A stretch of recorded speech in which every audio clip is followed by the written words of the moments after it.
저는 성경에 수많은 또 위대한 인물들이 있는데 그중에서 저는 어떤 인물을 좋아하느냐.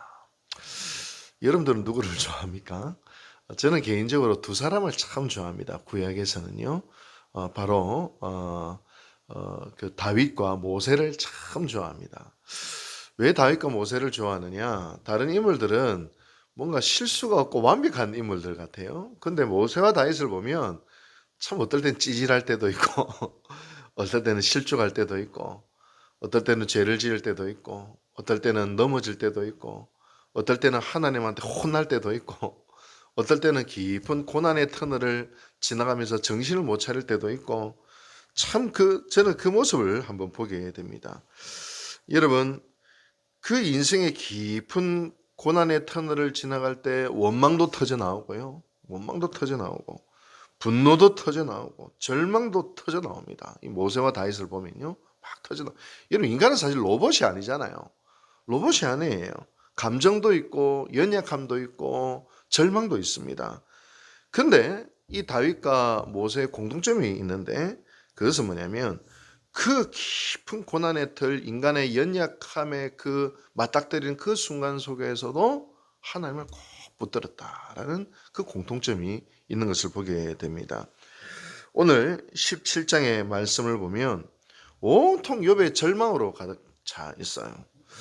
또 욥이 어제 보면 하나님을 좀 막 붙들지 않습니까? 근데 또 17장 넘어서 또 완전 또 무너져요. 참 그게 인간이거든요. 뭐 1절에 보면 나의 기운이 쇠하였으며 나의 날이 다하였고 하고 또 뭐 나의 무덤이 준비되어 있구나. 조롱하는 사람이 내 옆에 있고 그들이 내 얼굴에 침을 뱉고 내 소원은 다 끊겼고 수월 지옥이거든요. 지옥이 내 집이고 구더기가 내 자매고 어머니고 막 이런 만약에 제가 이렇게 이야기했다 이러면 목사님 왜 저렇게 믿음이 없을까? 목사님 왜 저렇게 절망하실까? 아마 그렇게 할 거예요. 막 아이고 나는 이제 끝났다. 나는 이제 죽었다. 막 내 집은 이제 지옥이다. 나는 막 작살났다. 그냥 막 사람들이 나를 하고 계속 이렇게 한다면 여러분들 저를 어떻게 신뢰하겠어요? 믿음의 소리 한마디도 못하고 맨날 절망을 이야기한다면 여러분 기억하십시오. 우리 믿음이 좋은 사람도 인간이에요. 욥도 인간입니다. 그도 연약한 존재입니다. 아무리 훌륭한 사람에게도요, 어둠이 있습니다. 아무리 완벽해 보이는 사람도 실족할 때가 있어요. 사람이니까 그런 것이죠. 그게 또 우리입니다. 그래서 여러분, 사람을 보고 실망한다는 것은 애초부터 인간에 대한 이해가 부족한 거예요. 사람을 보고 당연히 실망할 존재인데 실망 안 할라 했어요, 그러면? 사람은 당연히 실망할 수밖에 없는 그런 존재입니다. 사람은 제 아무리 대단해 보여도 약점이 있고 때로는 그도 어둠의 터널을 지날 때도 있고 그도 때로는 절망할 때가 있는 것을 보게 됩니다. 욥이 딱 그런 거예요. 욥이요. 하나님이 인정하시는 당대 의인인 욥도 그 고난 속에서 완전히 그냥 절망을 하는 것을 보게 돼요. 나는 이제 죽었다. 기운이 다 했다. 지옥이 내 집이다. 이렇게 이야기를 합니다. 다윗도 그랬고요. 모세도 사실은 그랬지 않았습니까? 그러면서 그럼에도 불구하고 욥을 보고 다윗을 보고 모세를 저는 좋아하는 이유는 뭐냐면 거기도 그럼에도 불구하고 뭐예요? 끝까지 인생의 어떤 순간을 만나더라도 우리가 하나님을 붙들어야 됩니다. 우리도 그렇지 않습니까? 지나온 삶의 여정을 바라보면 그 험악한 시간, 그 고난의 시간을 어떻게 버텨냈을까? 가만히 보면은 하나님을 붙들면서 버텨냈잖아요. 지금도 돌이켜보면. 그죠?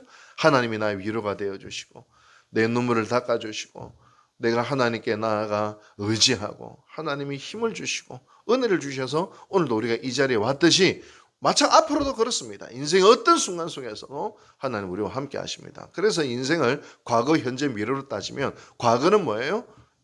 과거는 뭐예요? 에베네셀, 하나님이 여기까지 도와주시구나. 또 현재는 뭐예요? 임마누엘, 하나님이 지금 나와 함께 하시구나. 미래는 뭐예요? 요와 이래, 하나님이 예비하시는구나. 이 믿음 가운데 우리가 나아가는 것을 보게 되는 것입니다. 여러분, 예수님의 별명이 임마누엘이잖아요. 인생의 어느 순간에서든 예수님은 우리와 함께 하십니다. 이 사실을 기억하라라는 것입니다. 우리가 좋을 때만 예수님이 옆에 계신 게 아니에요. 우리가 안 좋을 때도 계시고 축복의 때만 하나님이 우리와 함께 하시는 것이 아니라 저주처럼 느껴질 때 오히려 더 친밀히 우리에게 다가오십니다. 그것이 그리스도인의 복입니다. 시편 73편 말씀처럼 여호와를 가까이 하는 게 우리의 복이지 않습니까? 여러분, 오늘도 저와 여러분들이 이 새벽의 시간에 그 복을 누릴 수 있게 되기를 바랍니다. 하나님을 바라볼 때, 야, 하나님이요, 당신의 자들 주님 부르면은 왜 안 다가오고 싶으시겠어요? 주님 하고 한탄할 때 왜 긍휼히 여기지 아니하시겠어요? 사랑 많으신 하나님 앞에 오늘도 나아가고 그분과 동행하는 오늘 이 새벽이 되어야 될 줄로 믿습니다. 그 복을 누리기를 원합니다. 제가 좋아하는 그 아빌라 테레사, 제가 이 시를 참 좋아하는데요. 여러 번 소개해드렸어요. 아빌라 테레사라고 한 500년 전에 이분은 이제 기도의 그 기독교 역사 속에서 가장 기도를 깊이 한 사람 한 사람을 딱 꼽으라면 아마 이분을 꼽을 거예요. 아빌라의 테레사라고 하는 분인데요. 근데 이분의 이제 좋아했던 시가 하나 있는데 그 시를 여러분들에게 소개해 드립니다. 이게 노래 가사도 있는데요. 아무것도 너를 슬프게 하지 말며 아무것도 너를 혼란케 하지 말지니 모든 것은 다 지나가는 것, 다 지나가는 것. 오, 하나님은 불변하시니 인내함이 다 이기느니라. 하나님을 소유한 사람은 모든 것을 소유한 것이니 하나님만으로 만족하도다. 그렇습니다. 우리의 인생에 닿는 고난도 지나가요. 슬픔도 지나가고 배신도 지나가고 누명도 지나가고 가난도 지나가고 죽음조차 다 지나가는 것입니다. 한 가지 분명한 것은 불변하는 분이 계신데 하나님만이 불변하시고 그 하나님을 소유한 사람은 다 소유했다는 거예요. 여러분, 이 시가 500년을 넘어 많은 그리스도인들에게 은혜를 주고 힘을 주는 이유가 바로 거기에 있습니다. 여러분, 오늘도 우리가 하나님을 찾고 하나님과 동행하고 하나님 앞에 나와 우리의 절망을 아뢰고 우리의 눈물을 아뢰고 하나님을 바라보며 하나님을 소유하고 하나님으로 만족할 수 있는 이 새벽의 시간이 되는 복된 우리 성도들 될 수 있게 되기를 주님의 이름으로 축복합니다. 함께 기도하겠습니다. 자비하신 하나님 아버지, 오늘도 우리는 인생의 수많은 파도들을 만납니다. 축복의 순간, 고난의 순간, 기쁨의 순간, 눈물의 순간, 건강한 순간, 질병의 순간, 승승장구의 순간, 패배의 순간, 희망의 순간, 절망의 순간, 그 어느 때를 인생의 파도를 만나든 우리는 주님을 놓치지 않게 도와주시옵소서. 오히려 고난과 슬픔의 순간에 더 치밀히 찾아오시는 주님을 바라보며 주의 이름을 부를 때 우리를 긍휼히 여기시는 그 하나님을 만나게 하시고 바로 지금 여기서 임마누엘 하시는 그 예수님과 더불어 오늘도 동행하는 저희들 에게 도와주시옵소서. 주님, 수십 년 우리의 인생의 어느 때를 만나든 주님을 부르짖고 주님께 아뢰므로 말미암아 그 시간들을 승리하며 그 시간을 인내하고 버티고 기다리고 승리하였음을 믿습니다. 오늘도 인생의 어느 때를 만나든 주님을 가까이 하고 주님께 부르짖으며 나아가는 저희들 될 수 있도록 주여 도와주시옵소서.